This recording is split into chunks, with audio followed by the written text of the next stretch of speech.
be a tendency to focus more on pastoralist communities when it comes to discussions around culture, or communities that usually attract tourism, like the Maasai, probably the Turkana, probably communities at the coast. Why is this? And is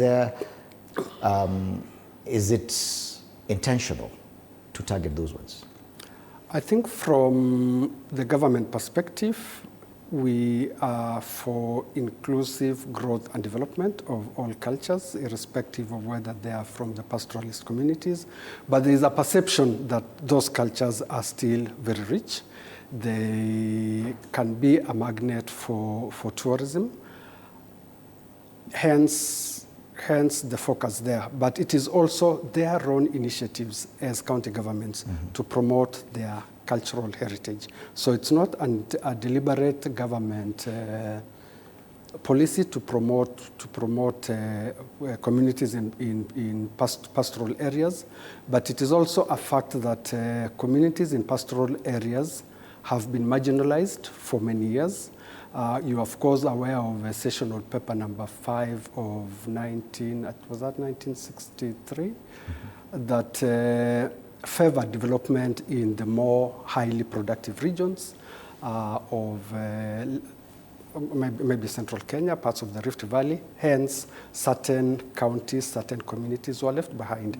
But out of their own initiatives, I think they have identified culture as a very strong element that needs to be promoted and that can bring them up to where some of the communities currently are. Is there a challenge in dealing with the communities that are predominantly centered around probably progressive urban areas like Nairobi and Nakuru, that they may have adopted other cultures and probably that may have resulted in dilution of their own cultures? Is that a challenge? It is a challenge because communities in some of the more urbanized regions like Nairobi, they may have discarded their traditional cultures. Hence, more visibility is given towards communities in the marginalized lands. However, as you may know, culture is very dynamic. It grows, it develops, it has its own ways of adopting new cultural practices.